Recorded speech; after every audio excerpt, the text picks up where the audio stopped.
Rudy is the greatest mayor in the history of New York, and there's a reason.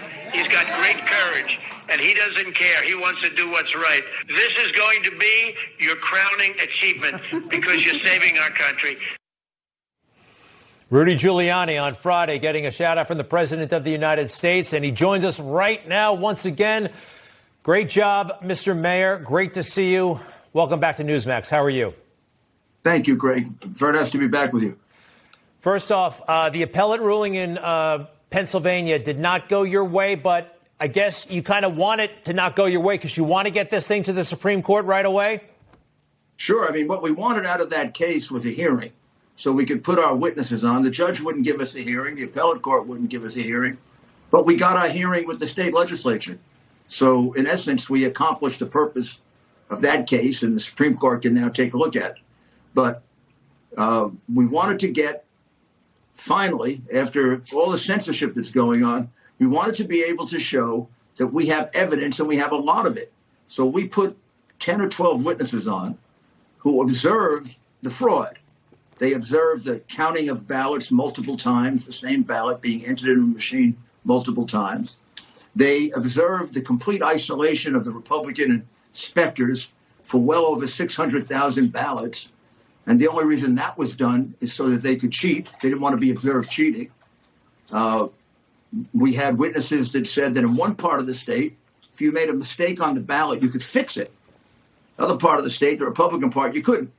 Well, fixing it means committing forgery. When you fix a ballot after it's been submitted, there's kind of like forgery involved.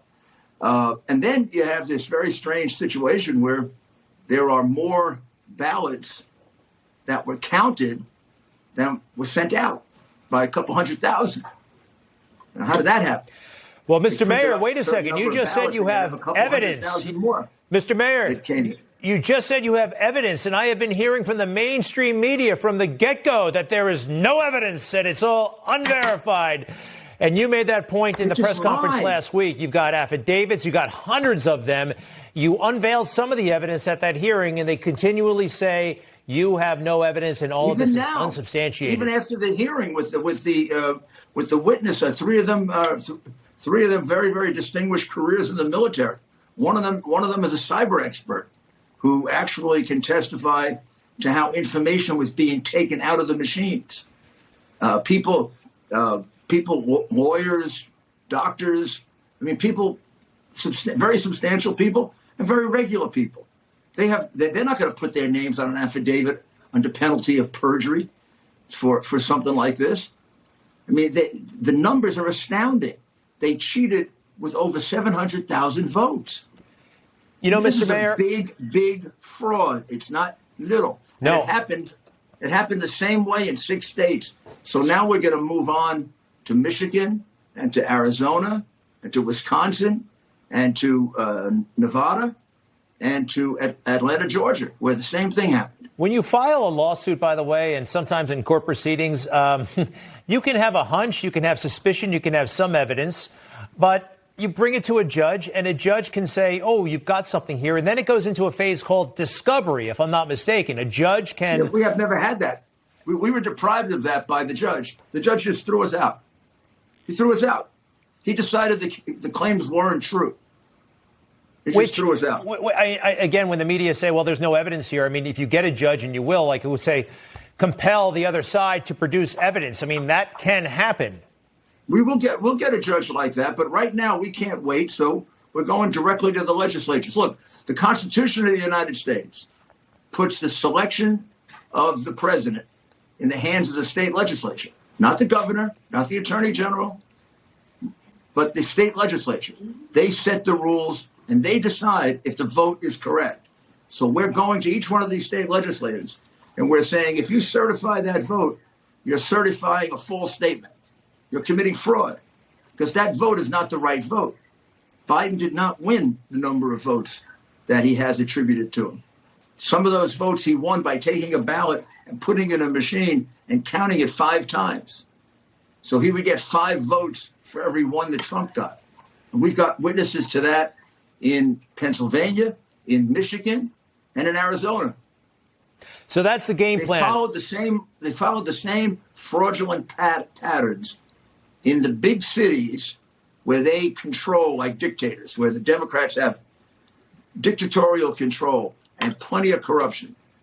You know, it's wild. They keep accusing your side of waging a coup, and everything you're doing is totally legal, within bounds. The Electoral College has not convened. These things haven't been sent in yet, which I find ridiculous. So has your strategy shifted, though, to primarily a political one than a legal one? There's not enough time, perhaps, to get relief from the courts. So you're going right to the legislatures, all of them that you just mentioned, and basically trying to persuade them this happened. So electorally, when you guys get together, your electoral vote should not be allocated for Biden. We're doing both with equal speed, enthusiasm, and taking advantage of which one gives us the hearing the quickest and which one will work fastest for us, because we don't have a lot of time. We've got a lot of evidence. We don't have a lot of time. And when we're facing a major censorship, so that it's very hard to get this information out to the public.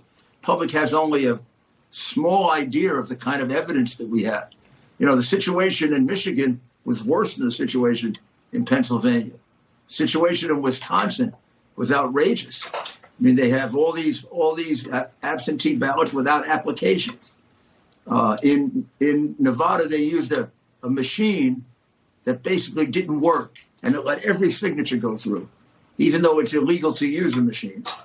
I mean, they cheated in all the places that were critical to them. And you know they did, because Trump was way ahead on the night of the election.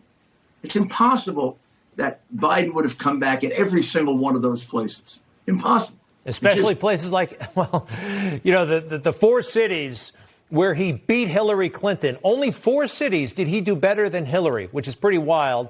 Milwaukee, Detroit, Atlanta, and Philadelphia happen to be key cities in great big swing states run by Democrats. I think there could be something there, don't you think?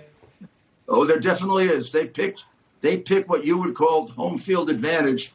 Home field advantage means cities that they've been running for 30, 40, 50, 60 years, and they're crooked as heck. I mean, crooked from top to bottom, including some of the judges.